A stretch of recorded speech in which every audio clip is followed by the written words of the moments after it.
Welcome to Sleepy Crimes. I am Anna, your host. Tonight, we drift into the shadows of a mystery that chilled the heart of Pennsylvania for nearly half a century. We begin our journey on the afternoon of December 20th, 1976, in the quiet, frozen expanse of Carbon County. Imagine, if you will, the air of late December. It is a biting, damp cold that clings to your skin like a wet wool blanket. The sky is a heavy, bruised shade of gray, hanging low over the jagged peaks of the Pocono Mountains. There is a stillness here, broken only by the rhythmic, icy rush of the Lehigh River as it carves its way through the valley. The ground is a patchwork of slush, mud, and skeletal remains of the autumn leaves, all crusted over with a thin, brittle layer of frost that crunches underfoot like broken glass. In this desolate landscape, the silence is profound, a heavy weight that seems to swallow every sound before it can travel more than a few feet into the dense, dark woods. Above the river, the massive concrete pillars of the Interstate 80 bridge soar into the mist. This bridge is a giant, a gray ribbon of steel and stone that stands 300 feet above the riverbank. From that height, the world below looks like a miniature, a toy landscape of pine trees and flowing water. On this particular Monday, the traffic above hums with a distant, mechanical roar, a sound that feels 1,000 miles away from the secluded banks below. It was here, near the East Side borough, that a 14-year-old boy named Kenneth Jumper Jr. spent his afternoon. Kenneth was a child of these woods, a freshman at Weatherly High School who knew the secret paths and the way the shadows fell across the water. He was out checking his traps, his heavy boots sinking into the river mud, his breath forming thick, white clouds in the freezing air. He had been in this very spot just 1 week earlier, and the world had been as it always was. But today, something was different. Something was wrong. As Kenneth picked his way along the bank, his eyes caught a flash of something that did not belong to the brown and white palette of the winter woods. Nestled near the water's edge, partially obscured by the frozen brush, sat a suitcase. It was a sturdy, rectangular thing, made of a heavy vinyl that looked out of place against the soft, natural curves of the river rocks. This suitcase was tan with a plaid design, but as Kenneth drew closer, he noticed a strange, uneven coating of black spray paint that had been applied in a hurried, desperate fashion. The paint was peeling in places, revealing the patterns beneath, and the handle had been crudely severed, leaving only jagged nubs behind. It sat there, solitary and heavy, looking as though it had fallen from the heavens themselves. And in a way, it had. It had plummeted 300 feet from the bridge above, a terrifying descent through the gray winter air, before slamming into the earth with a force that should have shattered it completely. But there was not just one. As Kenneth scanned the area, his heart beginning to beat with a sudden, sharp rhythm against his ribs, he saw 2 more suitcases. These were different, striped with faded hues of red, blue, and white, yet they too had been masked by that same dull, black spray paint. They lay 20 feet away, further into the woods, having bounced and tumbled upon impact. One had burst open, its contents spilling out onto the white snow like a dark secret finally demanding to be heard. The boy moved forward, the curiosity of youth warring with a deep, instinctive dread that made the hair on the back of his neck stand up. He saw straw and white packaging foams scattered around the luggage, and a waterlogged chenille bedspread that looked heavy with the weight of the damp earth. And then he saw it, a sight that would haunt the quiet moments of his life for decades to come. Resting in the slush, separated from the vinyl containers, was a human head. It was pale, frozen, and unmistakable. The air seemed to grow even colder in that moment. The rushing water of the Lehigh River suddenly sounded like a roar in his ears. Kenneth did not stay to look closer. He did not touch the suitcases or investigate the white sheets of paper that were plastered to the remains, pages from the New York Sunday News, dated September 26, 1976. He turned and ran. His boots skidded on the ice as he scrambled back up the embankment, his lungs burning with the sharp, cold intake of breath. He raced toward his home, toward the safety of his older brother Richard. He told him what he had seen, his voice trembling as he described the black-painted luggage and the grisly discovery in the snow. Together, they called the Pennsylvania State Police, setting in motion an investigation that would uncover a tragedy far deeper than anyone could have imagined. For inside those 3 suitcases, wrapped in newspaper and tucked away in the winter silence, were the remains of a young woman and her unborn child. As the sun began to set on that December afternoon, the police arrived, their sirens muffled by the dense forest. They descended the steep slope under the Interstate 80 bridge, their flashlights cutting through the deepening gloom. They found the 10 pieces of the victim's body, meticulously yet crudely dismembered with a serrated blade. They found the tiny, near full-term baby girl who had never been given a chance to breathe. The world would come to know this woman as Beth Doe, a name that served as a placeholder for a life, a family, and a history that had been violently erased. For now, there was only the cold, the 3 suitcases, and the long, winding river. The mystery had begun in the snow of 1976, and the silence of those woods would keep its secrets for a very long time. Close your eyes now. Feel the chill of the Pennsylvania winter fade as we prepare to follow the trail of Beth Doe into the light. The story is just beginning. The wind howled through the steel girders of the Interstate 80 bridge, a lonely, high-pitched whistle that seemed to mourn the secrets hidden in the ravine below. As the investigators worked, the heavy smell of damp earth and river silt clung to their heavy coats. The 3 suitcases, once bright and perhaps even cheerful with their red, white, and blue stripes and tan plaid patterns, had been crudely disguised. Someone had taken a canister of black spray paint and coated the vinyl surfaces, though the paint was now chipped and peeling from the violence of the 300-foot fall. The handles had been ruthlessly severed, leaving the luggage smooth and difficult to grasp, as if the killer wanted to ensure they would never be retrieved from the icy depths of the Lehigh River. But the river had refused to take them.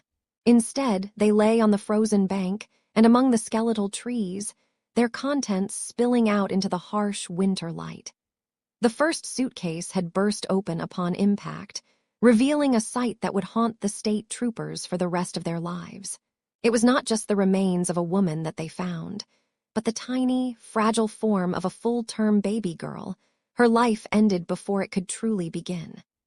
The scene was hushed, the only sound the distant rush of the water and the crunch of boots on the frosted ground as they prepared to move the containers to the quiet, sterile sanctuary of the morgue. Inside the examination room, the air was sharp with the scent of antiseptic and the heavy, metallic tang of blood. Dr. Halbert Fillinger, a seasoned medical examiner, worked under the humming glow of fluorescent lights that cast long, stark shadows across the stainless steel tables. He moved with a practiced, somber precision, his gloved hands steady as he began the grim task of cataloging the secrets the victim's body held. She was young, likely in her late teens or early 20s, with shoulder-length hair the color of rich, dark earth.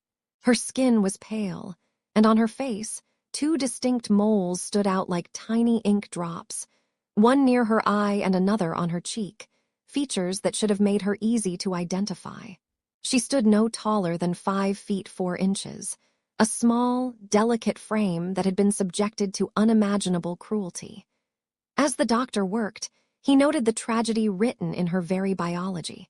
She had been 9 months pregnant, just days or perhaps hours away from motherhood. The examination revealed that she had been strangled, her life choked away by a ruthless hand, and then shot in the neck after she had already ceased to breathe. It was a crime of absolute coldness, a double murder that left the room feeling even colder than the December night outside. The details of the dismemberment were particularly chilling to the seasoned investigators. This was not the work of a surgeon, but it was not entirely haphazard either. Whoever had done this had used a serrated blade, cutting through bone and silk with a terrifying, rhythmic focus. But there were specific, haunting absences that suggested a deeper level of malice.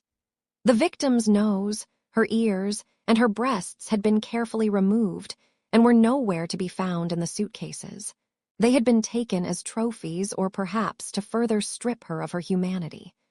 As the doctor sifted through the items packed alongside the remains, he found layers of insulation against the cold. There was straw and white packaging foam, the kind used to protect fragile goods during transit. Wrapped around the torso was a heavy, waterlogged bedspread made of reddish-orange chenille, decorated with embroidered flowers in shades of yellow and pink. It was a domestic item, something that might have once sat on a bed in a warm home, now repurposed as a shroud for a discarded life. Every piece of fabric, every scrap of foam, was a thread in a tapestry that led back to a killer who had tried to erase this woman from existence. Perhaps the most significant clues lay in the mundane fragments of paper used to wrap the body parts. As the investigators carefully peeled away the damp layers, they found 6 pages from a newspaper, the New York Sunday News, dated September 26, 1976. The ink was blurred by the river mist, but the date was unmistakable. It suggested that the victim had a connection to northern New Jersey or the New York area, providing a narrow window of time and a specific geography to a case that felt dangerously anchorless. On the victim's own skin, there was one final, cryptic message. Written on her left hand in dark ink were the letters W, E's, R, followed by the numbers 4 or 5, and then 4 or 7. The meaning of this code was a mystery that would remain unsolved for decades. Was it a shorthand for a location, a name, or perhaps a desperate note written by the girl herself in her final moments? The ink had bled slightly into the pores of her skin, a permanent stain of a life interrupted. As the autopsy concluded, the investigators were left with a haunting portrait of a girl who was someone's daughter, someone's sister, and nearly someone's mother, now reduced to a series of evidence bags and a nameless file labeled Beth Doe. The initial frenzy of the investigation began to settle like a heavy, gray fog over the Pennsylvania State Police Barracks. As the weeks turned into months, and the months drifted into the late 1970s, the sharp edges of the leads began to dull. The investigators sat in rooms filled with the scent of stale coffee and the rhythmic, hollow clicking of typewriters, staring at photographs that refused to yield a name. They looked at the fragments of the New York Sunday News from September 26, 1976, its edges yellowing under the harsh fluorescent lights, wondering how a girl could be wrapped in the mundane details of local classifieds and still remain a ghost. Outside, the seasons shifted with a relentless, indifferent beauty. The lush greens of the Lehigh Valley surrendered to the fiery oranges of autumn, and then to the bone-chilling white of the mountain winters. Each snowfall seemed to bury the truth a little deeper, masking the trail that had once felt so fresh on that rain-slicked December afternoon. The officers worked in shifts, their breath visible in the cold morning air as they revisited the bridge on Interstate 80, looking down into the 300-foot drop as if the rocks below might finally find a voice. They interviewed hundreds of people, followed whispers that led to dead ends in neighboring states, and combed through missing persons reports that never quite matched the girl in the suitcases. The silence from the public was a physical weight, a thick curtain that refused to be drawn back, leaving the investigators to grapple with the haunting reality that no one, it seemed, was looking for her. In a quiet corner of the station, a forensic artist worked with meticulous, slow movements, trying to breathe life back into a face that had been cruelly silenced. The charcoal scratched against the textured surface of the paper, a sound like a low whisper in the quiet room. He focused on the details the medical examiner had noted. The 2 small, distinct moles on her face, one near her eye and another on her cheek. He drew the gentle curve of her jaw and the shoulder-length, dark brown hair that had never known the touch of dye. As the sketch took shape, A pair of eyes stared back at him, dark, wide, and filled with an imagined life. These sketches were the police's best hope, their primary weapon against the encroaching anonymity. They were photocopied and distributed by the thousands, their black-and-white ink bleeding slightly into the cheap paper of flyers and newspapers across the country. These images sat on the counters of dusty diners, were tacked to the corkboards of post offices, and flickered briefly on evening news broadcasts. Yet, for all the eyes that fell upon those sketches, not one person stepped forward to claim the girl. The public looked at the face of Beth Doe and saw a stranger, a tragic puzzle from a distant county, unaware that she was someone's sister, someone's daughter, someone's friend. The artist's hands, often stained with the gray dust of his trade, eventually put the pencils down, leaving the drawing to join the growing mountain of paperwork that defined a case gone cold. While the files gathered dust in cardboard boxes, the physical remains of the girl and her unborn child were held in a state of clinical suspension. For 7 long years, they rested within the sterile, chilled confines of the Philadelphia City morgue. It was a place of white tile and stainless steel, where the hum of industrial refrigeration was the only constant companion. The air there was thin and metallic, smelling of pine-scented disinfectant and the heavy, still silence of the departed. Coroner Robert Dabert and the medical staff treated her with a somber professional respect, but she was a guest who had overstayed her welcome in the land of the living. She was a number on a metal tray, a collection of evidence bags stored in the dark. The state hoped that time would bring a breakthrough, that some grieving parent would finally walk through the doors and recognize the distinctive dental work or the small scar above her heel. But the years 1978, 79, and 80 passed without a word. By the time the calendar turned to 1983, the authorities realized they could no longer keep her in this refrigerated limbo. It was time to return her to the earth, even if the earth did not know her name. The decision was made to transport her back to Carbon County, to the rugged, coal-dusted landscape where she had been found, to find a permanent place of rest in the soil that had first received her. On the 18th of August, 1983, a small procession made its way toward a quiet stretch of land off Lorrytown Road near Weatherly. The air was thick with the humid, heavy heat of late summer, and the drone of cicadas rose from the surrounding woods in a shimmering wall of sound. This was the Carbon County Potter's Field, a place often referred to as the Poor Farm, where the nameless and the forgotten were laid to rest. It was a humble clearing, the grass long and unruly, bordered by ancient trees that cast long, shifting shadows across the uneven ground. Reverend John A. Nigel of Lansford stood by the open earth, his black robes a stark contrast to the vibrant, wild greens of the meadow. There were no mourners in black veils, no flowers from family members, only a few somber officials and the investigators who had carried her story in their hearts for nearly a decade. She was placed in a simple, cloth-covered wooden casket, her unborn daughter tucked beside her. The wood was rough to the touch, smelling of fresh pine and resin.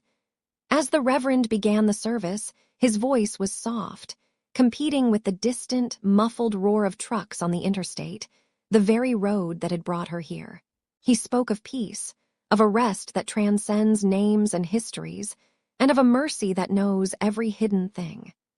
The soil of the Potter's Field was rich and dark, and as the first shovelful hit the lid of the casket, the sound was a dull, final thud that echoed in the afternoon heat.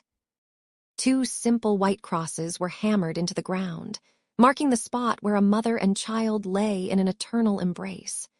They bore no names, for there were none to give. Instead, they served as silent sentinels in a field filled with similar mysteries. The high water table of the area meant the ground was often soft, the earth hugging the caskets tightly. In this place, the passage of time felt different. The 1980s drifted on, and the vibrant culture of the decade felt worlds away from this lonely corner of Pennsylvania. The white paint on the crosses began to peel under the sun and rain, revealing the gray wood beneath. Locally, however, Beth Doe was not forgotten. People from the nearby town would occasionally stop by, leaving small tokens, a handful of wildflowers, a weathered ribbon, or a smooth stone placed atop the grave. They adopted her as their own, a daughter of the county by tragic circumstance. The investigators, now gray at the temples, would sometimes drive past the cemetery on their way to other calls, glancing toward the white crosses and feeling the familiar, nagging ache of an unanswered question. The case was now officially cold, a thick folder filed away under unidentified. But the presence of those graves ensured that as long as the crosses stood, the search for her name would never truly end. She was waiting, deep beneath the clover and the wild grass, for the world to catch up to the truth of who she was. The seasons in Carbon County have a way of folding into one another, a blurring cycle of biting winters and humid, heavy summers that weigh upon the valley. For 30 years, the simple white crosses in the potter's field grew weathered, their paint flaking away like dry skin, while the earth beneath them settled into a deep, impenetrable silence. But in the late autumn of 2007, that silence was finally interrupted. The morning of October 30th was draped in a thick, silver mist that clung to the jagged hemlocks and dampened the long, dying grass of the Lorrytown Road Cemetery. The air carried the sharp, metallic scent of impending frost and the earthy, sweet decay of fallen leaves. On this day, the quiet was broken not by prayer, but by the low, guttural thrum of machinery. A backhoe stood poised at the edge of the grave, its yellow paint a jarring contrast to the muted grays and browns of the landscape. Investigators stood in a loose circle, their coat collars turned up against the chill, watching as the first bite of the metal bucket pierced the sod. This was the exhumation of the woman the world knew only as Beth Doe, a reopening of a story that many feared had been forgotten by time itself. As the earth was peeled back, layer by dark, damp layer, the smell of the ground rose up to meet the workers, a scent of ancient rain and deep, cold clay. The cemetery sat on a high water table, and the soil was saturated, heavy with the weight of decades of Pennsylvania storms.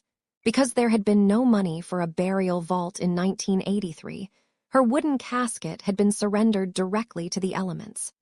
The wood had grown soft, yielding to the pressure of the mountain, but as the shovels replaced the heavy machinery for the delicate final inches, they found what they were searching for. There, resting in the darkness, was the sealed bag that had protected her remains from the worst of the decay. The recovery was a slow, reverent process. Every handful of dirt was a piece of the wall that had stood between Beth Doe and her name. When the remains were finally lifted from the hollow of the earth, there was a profound sense of gravity in the air. She was no longer just a memory or a ghost in a file. She was a physical presence again, ready to be questioned by a new generation of science that had not existed when she first fell from the bridge into the winter of 1976. The journey took her from the quiet hills of Weatherly to the bright, sterile corridors of the University of North Texas Center for Human Identification. The transition was jarring. From the smell of pine needles and wet stone to the scent of ozone, latex, and isopropyl alcohol. In the laboratory, the hum of the ventilation system was the only heartbeat. Here, experts moved with a practiced, surgical grace, their hands gloved in blue nitrile as they prepared to unlock the secrets hidden within the architecture of her bones. They were looking for the very blueprint of her life, her DNA. In 2007, the technology had matured enough to weave together a full genetic profile from the smallest fragments of bone and tooth. It was a painstaking labor, a digital reconstruction of a woman who had been physically erased. They worked to separate her signature from that of her unborn daughter, two lives entwined in a single tragic code. At the same time, samples were sent south to the University of South Florida, where a different kind of alchemy was about to take place.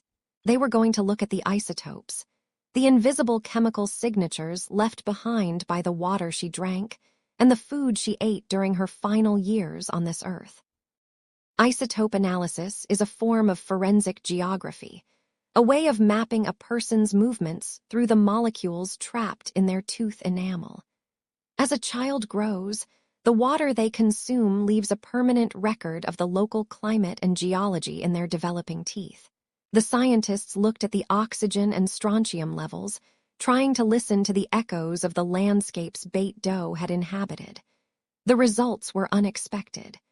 The chemical markers whispered of a life lived far from the coal regions of Pennsylvania. Initial readings suggested she might have been born in Western or Central Europe, perhaps moving to the United States only a few years before her death. Other tests pointed toward the southeastern United States, the warm, mineral-rich regions of Florida or Texas. For a long time, these results became the new compass for the investigation. Detectives stared at maps of the world, wondering if she had crossed an ocean only to find an end on a lonely riverbank.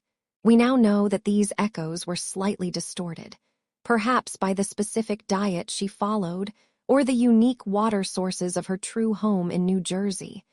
But at the time, they provided a tantalizing glimpse of a woman with a history, a traveler who had come from somewhere else.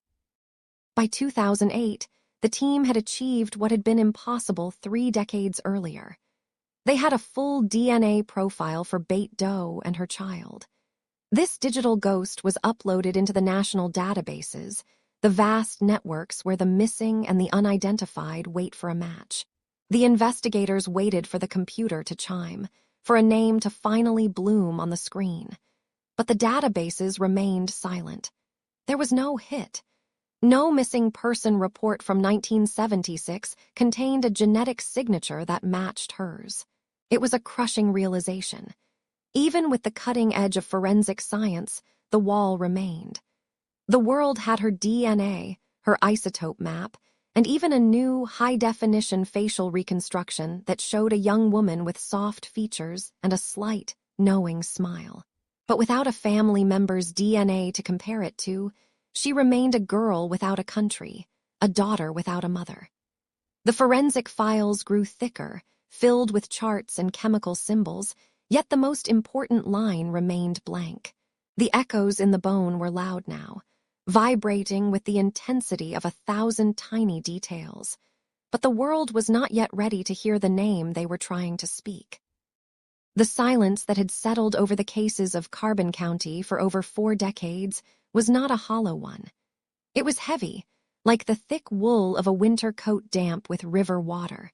For 44 years, the woman known only as Beth Doe rested in a quiet grave, her story a collection of fragments and unanswered questions. But in the spring of 2021, the air in the investigation room changed. It began with the soft, rhythmic clicking of a keyboard and the low hum of a computer cooling fan in a lab miles away. Scientists were no longer just looking at the curves of a fingerprint or the shape of a tooth. They were looking at the very architecture of life, the winding staircase of DNA that links us to our ancestors and our kin. Through the meticulous work of genetic genealogy, a bridge was being built across the decades. A profile was uploaded into a vast digital sea of records, searching for a match, a ripple, a single name that could anchor the wandering ghost of the Lehigh River. And then, in a moment that felt like the world catching its breath, the screen flickered with a connection. It wasn't a direct match to a missing person report, for no such report existed. Instead, it was a match to a nephew. A young man who had never met the woman in the suitcases, but whose blood carried the same ancient map as hers. With that single thread of biological truth, the name Beth Doe dissolved into the mist, replaced by the vibrant, heartbreaking reality of a 15-year-old girl named Evelyn Colin. Evelyn, to say her name is to conjure a world far removed from the cold, lonely banks of the river. Imagine Jersey City in the mid-1970s. The air there would have smelled of salt from the Hudson, of exhaust from the rumbling buses, and the sweet, yeasty aroma of neighborhood bakeries. Evelyn was just 15, a girl with bright, soulful eyes and a smile that had not yet been dimmed by the shadows of the world. She lived in a bustling household, a place filled with the sounds of Spanish and English intermingling, the clatter of dishes, and the constant, vibrant energy of a large family. She was a daughter, a sister, and a girl on the cusp of womanhood, navigating the confusing, electric transition from childhood. But beneath the surface of that city life, a quiet darkness was beginning to coil. Evelyn had fallen in love, or perhaps what a 15-year-old heart believes is love, with a young man named Louis Sierra. He was 19, older and more certain of himself, and he had moved her away from the watchful eyes of her family into a small apartment they shared. Inside those walls, the world began to shrink. The neighborhood sounds became muffled, replaced by the weight of a relationship that was becoming a cage. Evelyn was pregnant, nearly 9 months along, carrying a life that was meant to be a beginning, never imagining it would lead to such a final, devastating end. The details of those final days in December of 1976 are like shadows dancing on a wall, vague, shifting, and deeply unsettling. Family members would later recall the growing sense of unease. They spoke of Louis as jealous, a man who kept Evelyn secluded, a man who seemed to want to own her rather than cherish her. Evelyn herself had whispered her fears to her mother, a chilling premonition that if anything ever happened to her, Louis would be at the center of it. Then, quite suddenly, the apartment in Jersey City went silent. When the family went to visit, they found the rooms empty. The familiar clutter of a young life was gone. There were no sounds of a television, no smell of cooking, just the hollow echo of a space recently abandoned. It was as if Evelyn had simply evaporated into the winter air. But the family's panic was soon blunted by a cruel deception. In January of 1977, a letter arrived. The paper felt real in their hands, the ink seemingly a bridge to their missing girl.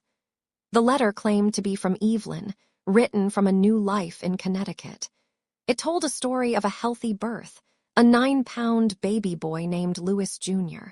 It said she was happy, that she was safe, and that she would reach out when she was ready.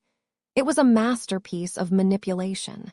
For 44 years, that letter acted as a silencer. The family, though heartbroken by her absence, believed she had chosen to walk away. They didn't report her missing because they thought they knew where she was. They spent decades imagining her raising a son, growing older in some quiet New England town, unaware that the girl they loved was already resting in a potter's field in Pennsylvania.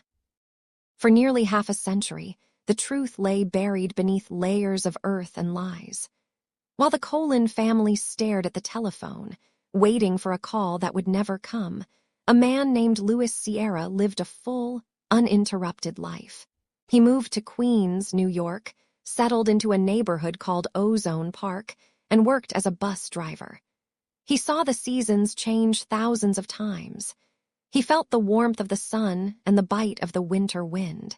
He watched his own children grow, perhaps even grandchildren, all while the secret of what happened on that bridge over the Lehigh River remained locked behind his teeth. Think of the sheer weight of such a silence.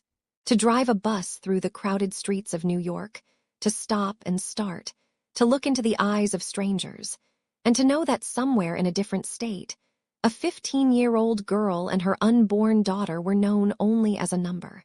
But the digital age has no respect for the secrets of the past. When that nephew uploaded his DNA, he wasn't looking for a murder victim. He was looking for an aunt he had only heard stories about.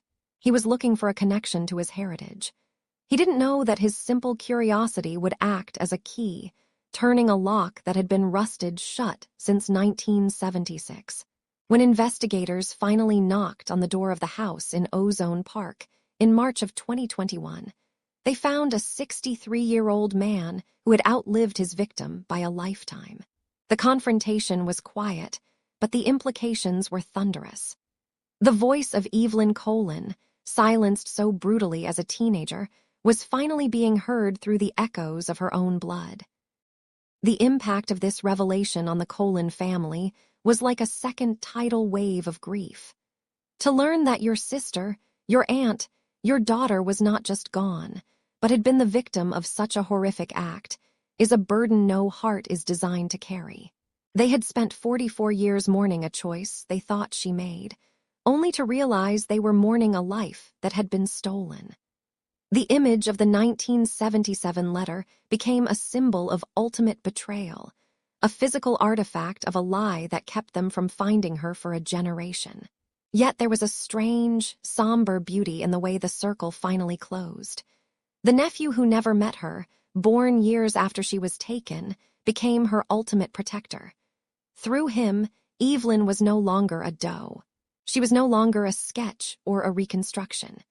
She was a girl who loved the color green, who had a favorite song, who had been terrified and alone in her final hours, but who was now surrounded by the collective memory of a family that never truly let her go. As the legal system began its slow, grinding process, the focus shifted from the mystery to the memorial. The family began the work of bringing her home, of ensuring that her name and the name of her baby girl, whom they named Emily Grace, would finally be carved into stone. The suitcases and the bridge and the cold river water were no longer the end of the story. The end of the story was a name, spoken softly in the quiet of a New Jersey afternoon: Evelyn. The morning of March 31st, 2021, began like any other in the quiet neighborhood of Ozone Park, Queens. The air carried the sharp, lingering chill of late winter, and the sun cast long, thin shadows across the cracked sidewalks and the neat rows of houses. Louis Sierra, a man of 63 years, had built a life here that was defined by its unremarkable nature.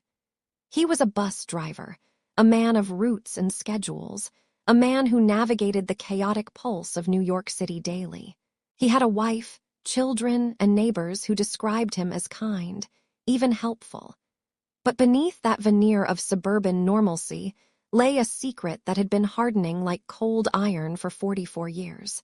Imagine the sound of heavy footsteps on a porch, the rhythmic, dull thud of a fist against wood. When the Pennsylvania State Police arrived at his door, they were not just officers of the law. They were the physical embodiment of a past he thought he had successfully buried beneath the silt of the Lehigh River.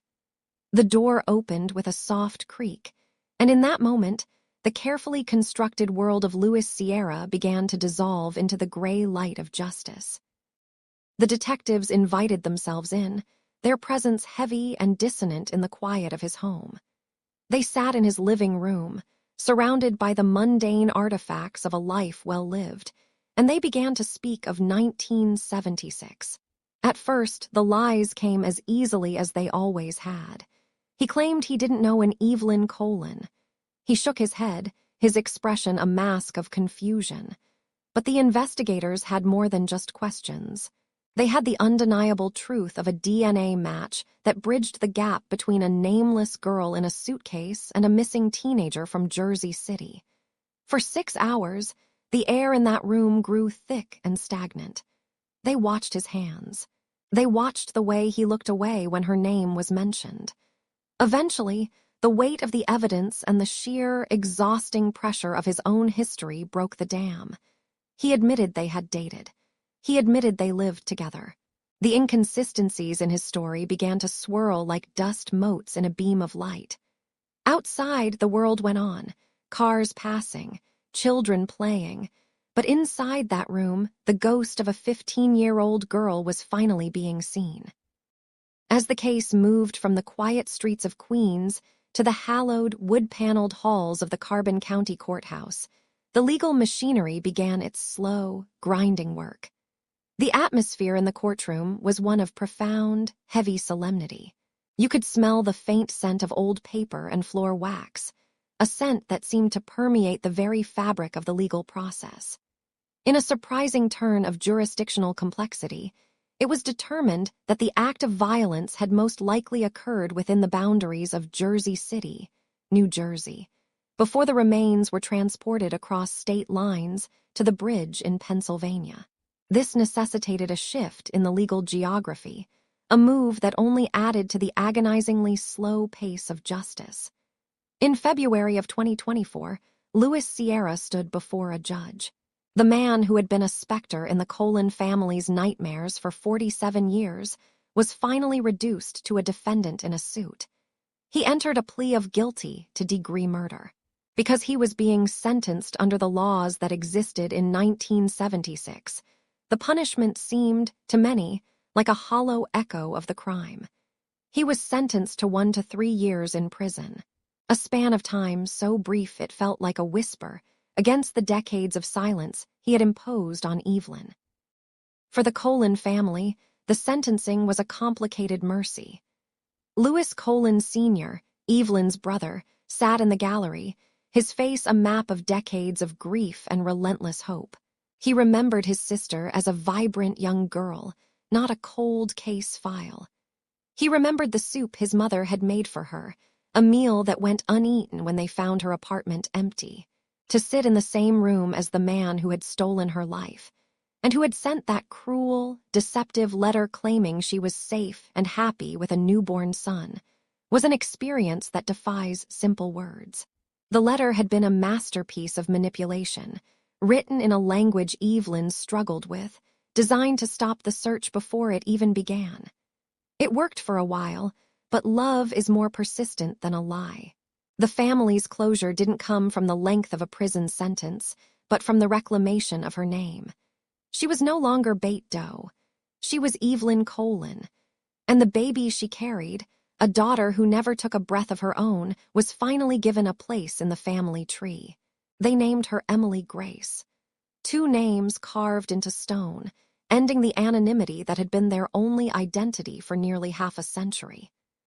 The bridge over the Lehigh River still stands, a concrete ribbon stretched across the valley. Below it, the water continues its tireless journey, flowing over smooth stones and beneath the reaching branches of ancient trees. The community of Carbon County, which had adopted the nameless girl as their own, visiting her grave in the potter's field and leaving flowers for a stranger, now knows the truth.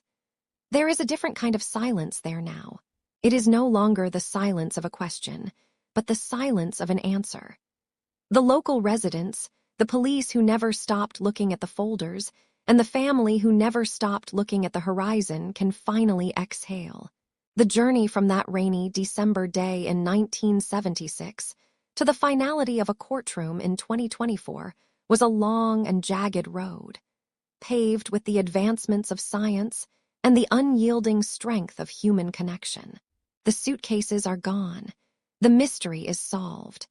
What remains is the memory of a young girl who was loved, a girl who was lost, and a girl who was finally brought home by the very people who refused to forget her. As we pull back from the details of this long-shadowed case, the images begin to soften. The sharp edges of the courthouse, the cold iron of the prison bars, and the rushing gray water of the river all start to fade into the quiet of the night. The story of Evelyn and Emily Grace is now held in the safe keeping of history, no longer a secret to be solved, but a life to be remembered. We leave the bridge behind, the footsteps on the trail growing faint until they vanish entirely. The case rests now. Let the details fade. You are safe. Close your eyes, breathe deeply, and have a good night. Sleep well.